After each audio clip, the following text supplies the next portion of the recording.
दिवाली से पहले सरकार और इकॉनमी को लगातार गुड न्यूज मिल रही है। सबसे पहले फ्रेश गिफ्ट की बात करें तो देश में थोक महंगाई काफी नीचे आ गई। पिछले महीने के मुकाबले में थोक महंगाई में करीब 1.5% की कमी आई है। उससे पहले 13 अक्टूबर को रिटेल महंगाई के आंकड़े सामने आए, जो कि 8 साल के लोअर लेवल पर देखने को मिले। वहीं सोमवार देर शाम इनकम टैक्स डिपार्टमेंट ने जानकारी देते हुए कहा कि डायरेक्ट टैक्स कलेक्शन में करीब 7% की बढ़ोतरी देखने को मिली। फिर इंटरनेशनल मॉनेटरी फंड यानी IMF ने मंगलवार को भारत की GDP ग्रोथ का अनुमान बनाया। पूरी बात को प्रवीण सर आपसे हम आसान भाषा में समझने की कोशिश करेंगे। नहीं, देखिए, कुछ जो इकॉनमी को लेके जो सरकार के सामने चुनौतियां थीं, अब वो चुनौतियां धीरे धीरे फिजल आउट होती हुई या ख़त्म होती हुई दिखाई दे रही हैं। सर, उसमें जो सरकार के रिफॉर्म्स की जो स्टेप हैं वो एक बड़ा कारगर कदम साबित हुए हैं, जिसकी बदौलत अब हम लाइन से एक के बाद एक, और इसके साथ ही जो आपने 2-3 चीज़ें बताई, उसके साथ ही एक ई-वे बिल का भी नंबर अभी आया था जो कि रिकॉर्ड हाई पर पहुंच गया। सर, अब सरकार को जो अलग अलग मोर्चे हैं इकॉनमी के, जिसमें आम लोगों से जुड़ी चीज़ें हैं और जिसमें ग्रोथ से जुड़ी चीज़ें हैं, सारे मोर्चों पर सरकार को कई बड़े फ़ायदे, या कहें कि सरकार को कई बड़े पॉजिटिव जो है वो इंडिकेटर्स दिखाई दे रहे हैं। जी। सबसे पहले बात जो आपने बताई CPI इन्फ्लेशन की, रिटेल इन्फ्लेशन हमारी आपकी सबकी जेब का जिससे वास्ता है, वो आप समझिए कि 99 महीने या 8 साल के लो पे पहुंच गया, 1.54% पे पहुंच गया। इससे पिछले महीने में, सितंबर की ये बात है, इससे पिछले महीने में 2.04% पे था। जो होलसेल इन्फ्लेशन है वो 0.13% पे आ गया, जो कि 0.52% पे था। इसके साथ जो बड़ा एक जो फैक्टर सामने आया है वो है टैक्स कलेक्शन का। जो जो डायरेक्ट टैक्स कलेक्शन के जो नंबर आए हैं वो बेहद उत्साहजनक दिखाई दे रहे हैं सरकार के लिहाज से। 6.33% बढ़ा है सर, और ये 11.89 लाख करोड़ से अधिक, तकरीबन 12 लाख करोड़ पे पहुंच गया है। अप्रैल से लेके 12 अक्टूबर तक का ये डेटा है। खास बात इसकी क्या है कि जो नॉन कॉर्पोरेट टैक्स कलेक्शन है, यानी जिसमें पर्सनल इनकम टैक्स खासतौर पे शामिल है, उसमें बड़ा इजाफा दिखाई दिया है। तकरीबन 10.5% का इजाफा दिखाई दिया है। 6.56 लाख करोड़ हो गया है सर, जो पिछले वर्ष इसी अवधि में 5.94 लाख करोड़ के आसपास था। हाँ, एक ये है, और 10.5% का इजाफा है। इसके साथ क्लब क्या हुआ है, जो रिफंड है, रिफंड्स का जो नंबर है वो घटा है। तो सरकार का एक तरफ टैक्स कलेक्शन बढ़ा है, दूसरी तरफ जो रिफंड का आउटगो था उसमें कमी आई है। क्या सर स्क्रूटनी बढ़ गई है क्या, इस वजह से रिफंड नहीं आ रहे हैं क्या? स्क्रूटनी भी बढ़ी है। दूसरी चीज़ ये है कि जो दायरा है टैक्स नेट वो बढ़ा है, तो जाहिर तौर पे रिफंड का, और ये बात साफ है कि सरकार ने बहुत सारे ऐसे जिनमें गलत तरीके से बिल लगाए गए, बहुत सारे जो गड़बड़ियाँ करते थे वहाँ पे लगाम लगाई है, उस लीकेज को रोका है, और इस वजह से लोगों ने जो रिफंड है उनको क्लेम नहीं किया है।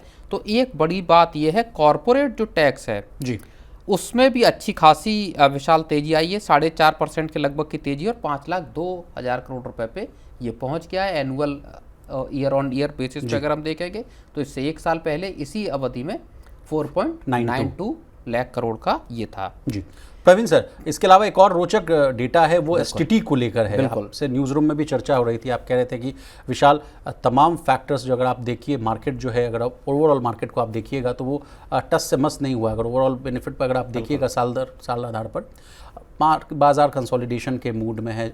जितने भी जियोपॉलिटिकल टेंशन्स और तमाम जो आप टैरिफ को लेकर देख लीजिए, और तमाम जो अनसर्टेनिटीज़ थी, उस वजह से भी अगर आप देखिए, उसके बावजूद कहा जा रहा है कि STT में 1% के आसपास का इजाफा है। क्या है ये आंकड़ा सर, आपसे हम समझना चाहेंगे? बिल्कुल, देखिए, STT का जो आंकड़ा है वो 30,878 करोड़ रुपए पर पहुंच गया है इसी पीरियड में, इस फिस्कल में अब तक, अक्टूबर तक, जो कि एक साल पहले इसी वक्त जो है वो 30,630 करोड़ रुपए का था। तकरीबन 1% का यहाँ इजाफा दिखाई दिया है। जो देखने वाली बात है, जो अहम बात है, वो ये है कि पिछले साल से अब तक अगर आप देखेंगे तो मार्केट्स वोलाटाइल रही हैं, मार्केट्स में गिरावट रही है, और जो नए निवेशक हैं उनके आने की तादाद कम हुई है, मार्केट में नए डीमेट खाते कम खुले हैं। इसके बावजूद शेयर बाजार में खरीद फरोख्त जो है वो अगर आंकड़ों को देखें, हम एसटीटी कलेक्शन का अगर नंबर देखते हैं तो वो ये बताता है कि बाजार में खरीद फरोख्त जो है वो कम नहीं पड़ी है, और इस वजह से ज़्यादा जो सरकार, भले बहुत ज़्यादा बड़ा इजाफा नहीं है, 1% के तकरीबन का है, लेकिन आपको ये बताता है कि जो एसटीटी कलेक्शन का नंबर को लेके जो एक सवाल उठाया जा रहा था कि जो सरकार ने टारगेट रखा है इस साल के लिए 80,000 करोड़ रुपए का, वो सरकार के लिए इतना मुश्किल शायद न हो, क्योंकि 30,000 करोड़ रुपए का जो नंबर है वो नंबर 2 महीना इधर और 4 महीना उधर ना सर, एक फाइनेंशियल ईयर के, तो 6 महीने के आसपास आप कह रहे हैं कि ये 30,000 वाला जो है 30 या 31,000 के आसपास या 80,000 के आसपास जा सकता है। बिल्कुल, ये जो सरकार का टारगेट है हो सकता है इस पे पहुंच जाए। और पहले ये लग रहा था कि जो एलटीसीजी और इस तरह के जो टैक्स लगे हैं मार्केट में, जो गिरावट है उसकी वजह से हो सकता है कि जो एसटीटी का नंबर है यहाँ पे सरकार के जो, और ये कई बड़े दिग्गज लोग कह चुके हैं इस बात को, देश के सबसे बड़े जो ब्रोकर हैं, तो वो, लेकिन अब ऐसा लग नहीं रहा, लोगों का खरीद फरोख्त जारी है, भले बाजार में वोलेटिलिटी बनी हुई है विशाल। अब प्रवीण सर, आपने एसटीटी वाला राग छेड़ दिया है, तो एसटीटी को लेकर मैंने भी एक इंटरव्यू किया था आपके आदेशानुसार, उसमें कहा गया कि इसके कॉन्स्टिट्यूशनैलिटी पर, यानी संवैधानिक है या असंवैधानिक, इसको लेकर बड़ी रार तकरार जो है छिड़ी हुई थी। वो वाला मामला भी आप थोड़ा ऐड कर दीजिए, बता दीजिए हमारे व्यूअर्स को। नहीं, सुप्रीम कोर्ट में एक पिटीशन है जिसमें ये कहा गया है कि जो एसटीटी सरकार ले रही है ये कानूनी तौर पर वैध नहीं है, कानूनी तौर पर ये मान्य नहीं है, इसको हटाया जाना चाहिए। मामला सुप्रीम कोर्ट में, उसमें अगली सुनवाई होगी। तो हालांकि देखिए, पॉलिसी के जो मैटर हैं, टैक्स लगाने के जो मैटर हैं, वो सरकार के हाथ में है। हो सकता है सुप्रीम कोर्ट भी इसी तरह की बात करे, जैसा कि हमने अभी जब एथेनॉल वाला मामला आया था जिसमें कहा गया था कि एथेनॉल में एक चॉइस मिलनी चाहिए, 20% एथेनॉल को लेके जो बात आई थी, उसमें भी सुप्रीम कोर्ट का जो फैसला आया था, उन्होंने कहा था कि पॉलिसी बनाने का हक जो है वो केंद्र सरकार के पास है, तो इसलिए वो दखल देने से। अब देखिए इसमें क्या होता है, लेकिन एलटीसीजी, एसटीसीजी जो आपके short term long term gain tax और एसटीटी, इनको लेके पिछले साल से ही, चाहे आपका बजट के दौरान सर, बिल्कुल, चाहे समीर अरोड़ा हो, ऐसे कई लोग जो है बार बार इस बात को कहते हैं कि ऊंचे टैक्सेस की वजह से लोग मार्केट में आने से बच रहे हैं विशाल जी सर। लेकिन इसी बीच एक बहुत बड़ी खबर ये आ रही है बैंक मर्जर को लेकर। कहा जा रहा है कि सरकार अब एक बड़े बैंक मर्जर प्लान पर काम कर रही है, जिसके तहत देश के जो जितने भी जो छोटे सरकारी बैंक हैं उनको बड़े बैंकों में जो है मर्ज किया जाएगा, और ये काम जो है फाइनेंशियल ईयर 2027 तक पूरा करने की तैयारी है। अब कौन कौन से जो बैंक हैं वो मर्ज हो सकते हैं, इसकी भी लिस्ट है प्रवीण सर मेरे पास। कहा जा रहा है कि इस योजना के तहत जो Indian overseas bank, central bank of India, bank of Maharashtra को बड़े बैंकों में मिलाया जा सकता है, जैसे कि स्टेट बैंक का नाम आ रहा है सर, पंजाब नेशनल बैंक और बैंक ऑफ बड़ौदा का नाम आ रहा है। सर, सरकार का मकसद क्या है ये हम आपसे समझना चाहेंगे, और ये पूरी कहानी है क्या? डिसइन्वेस्टमेंट को लेकर मैं भी आपसे बहुत न्यूज़ रूम में चर्चा करता रहता हूँ, आप फिर वो डीपम वोपम वाला भी मामला समझाते रहते हैं, और मर्जर वाली कहानी है उसको भी समझा दीजिए। बिल्कुल, जो आपने बताया, देखिए कि जो 4 बैंक हैं इनके मर्जर का एक बड़ा प्लान सरकार के पास है। इस पे ऑन रिकॉर्ड जो डेलिब्रेशंस हैं, यानी इन बैंकों के साथ सरकार इंटरनल पहले डेलिब्रेशंस करेगी विशाल, और उन डेलिब्रेशंस के बाद इसका आगे फिर कैबिनेट में जाएगा मामला, और उसके बाद इसका पूरी रूपरेखा तय होगी। सर, डेलिब्रेशन मतलब बातचीत, चर्चा होगी। सरकार चाहती है कि पहले बैंकों से इंटरनली इस पूरे मसले पर उनको रजामंद किया जाए और उसके बाद इस प्रक्रिया पर आगे बढ़ा जाए। सर, मुझे याद आ रहा है कि एक सिंडिकेट बैंक वाला मामला था, उसमें मेरा भी एक खाता था, तो उस समय जब कहा गया कि इसको मर्ज किया जाएगा कैनरा बैंक के साथ, तो वहाँ के कर्मचारी यूनियन से मेरी बात हो रही थी, या कर्मचारी का जो संगठन होता है वो लोग कह रहे थे कि ऐसे तो हमारा सब फ्यूचर है वो ख़राब हो जाएगा, हम कितने अच्छे यहाँ पर काम कर रहे थे, मेरी आइडेंटिटी पर सवाल है, ये वो तमाम फैक्टर्स है। लोगों का विरोध भी होता है सर। बिल्कुल, विरोध है इसमें, कर्मचारियों का विरोध रहता है, तमाम फैक्टर होते हैं उसमें अलग अलग। लेकिन सबसे बड़ा मसला है जो है क्या ले ऑफ होंगे। मुझे लगता है कि ले ऑफ वगैरह का मसला नहीं होगा, लेकिन मोटे तौर पर अगर हम समझे, 4 बैंकों का मर्जर करने का एक बड़ा प्लान है, जिसको अगले फिस्कल ईयर में FY27 में अमली जामा पहनाया जा सकता है। ये बैंक जब मर्ज होकर एक बैंक बनेगा तो ये SBI, PNB या बैंक ऑफ बड़ौदा की तरह से हो सकते हैं। अब इसी के साथ सरकार जो है वो डिसइन्वेस्टमेंट के भी एक बड़े टारगेट की तरफ विशाल बढ़ रही है इसी साल में। अब हमारे सामने सवाल ये पैदा होता है कि आखिर सरकार अचानक से चाहे डिसइन्वेस्टमेंट हो, चाहे बैंकों के इस बड़े मर्जर प्लान को लेकर क्यों आ रही है जी। इसके पीछे भी जो अभी हम बात कर रहे थे कि एक जो रिफॉर्म्स की पूरी प्रोसेस है, उसमें दरअसल अब ये सबसे बड़ा जो एक पुश है रिफॉर्म की दिशा में, वहां सरकार बैंकों के मर्जर के तौर पर देना चाहती, जो ऑन कार्ड्स लंबे समय से है। नीति आयोग इस बात की सिफारिश कर चुका है, वकालत कर चुका है कि आप देश में ज़्यादा बैंक नहीं होने चाहिए, छोटे छोटे बैंकों की बजाय 4-5 बड़े बैंक हों। इसको लेके तमाम सारी बहस पीछे हो चुकी है जी। और इससे पहले जब 2017 से जब 2020 तक के अगर हम बात करें तो 10 जो है वो पब्लिक सेक्टर के बैंकों का मर्जर किया गया विशाल जी। 27 सरकारी बैंकों की जो संख्या थी वो 12 रह गई थी। बिल्कुल, 27 से घट के 2020 के बाद 12 रह गए हैं अब ये सरकारी बैंक जो है मर्ज होके।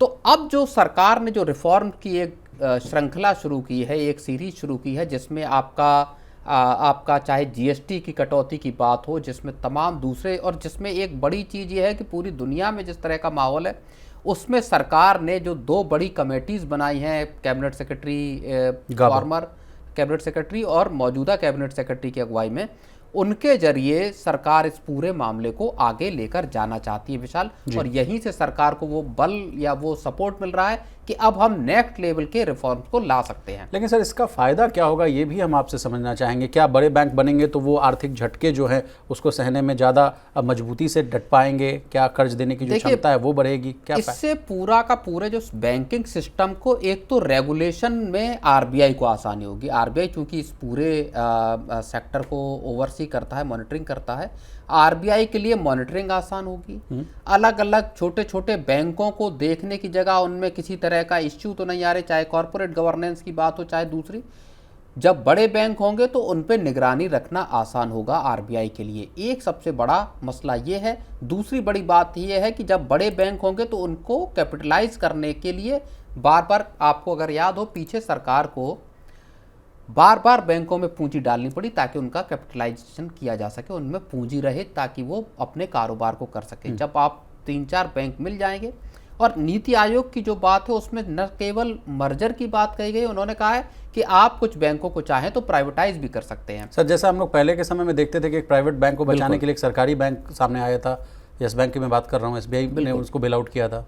तो इस तरह की चीज़ें रही हैं। एक मसला आईडीबीआई बैंक के का रहा, जिसमें अगर हम बात अब डिसइन्वेस्टमेंट की अगर आती है, जहां नीति आयोग ने इस बात को उठाया है कि डिसइन्वेस्टमेंट भी एक उपाय है, जहां पे कि कॉरपोरेट पूरा स्ट्रेटजिक जो डिसइन्वेस्टमेंट है उसको लेके भी चीज़ें आगे बढ़ सकती हैं। जिस तरह से आईडीबीआई बैंक में अभी सेबी का अप्रूवल मिला है एलआईसी के स्टेक को लेके, तो वो चीज़ भी एक बड़ा जो है वो मसला हो सकता है।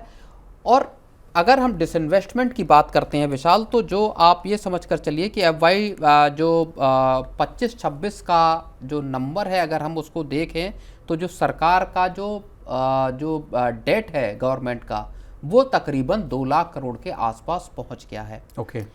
सरकार का 2024-25 में अगर हम देखें तो जो डेट टू जीडीपी रेशियो है वो 57% के ऊपर है, 57.2% के अराउंड है। सरकार इसको कम करके लाना चाहती है 50% पे, 2031 तक।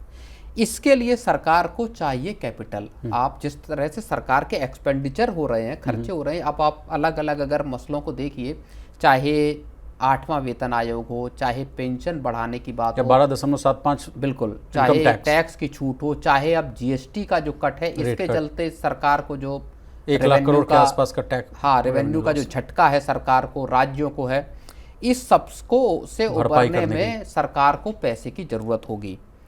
और इसीलिए सरकार ने FY25 के लिए जो है वो 9,319 करोड़ का जो है वो टारगेट एक जो रखा है, आपका रखा था पिछले साल, वो टारगेट जो है वो अब तक का 2014-15 के बाद का सबसे कम टारगेट है। क्योंकि पिछले कुछ वर्षों में डिसइन्वेस्टमेंट की गाड़ी सरकार की अटकती हुई नजर आई है, रुकती हुई नजर आई है। तो आप सारी बातों का लब्बो-लुआब ये है सर कि डिसइन्वेस्टमेंट से जो पैसा आएगा, या आरबीआई जो है इस बार जो मोटा जो डिविडेंड दी थी वो पैसा जो आएगा, और तमाम जो बैंकों की आप बात करते रहते थे, तमाम जो पिछले मनी सेंट्रल्स में जो डिस्कशन होती थी, उन सब जो पैसे से जो है सरकार जो है अपने घाटे की भरपाई करती हुई नजर आएगी। आप बिल्कुल ये घाटे की भरपाई करेगी, और इसीलिए सरकार ने FY26 के लिए, यानी जिस फिस्कल में अभी हम बैठे हैं, इस फिस्कल के लिए 47,000 करोड़ रुपए का बड़ा टारगेट रखा है। अगर आपको याद हो, पिछले कुछ वर्षों में सरकार जो बजट में डिसइन्वेस्टमेंट के टारगेट देती है, वो टारगेट बड़े दिए गए लेकिन वो अचीव नहीं हुए, और इसीलिए सरकार स्ट्रेटेजिक डिसइन्वेस्टमेंट का एक तरीका सरकार निकाला, जहां पे कि पूरा का पूरा ऑपरेशनल पार्ट प्राइवेट जो स्टेक होल्डर है उसको देने की बात कही गई, ताकि कंपनियों का मैनेजमेंट अच्छे से हो सके। विशाल, चलिए सर।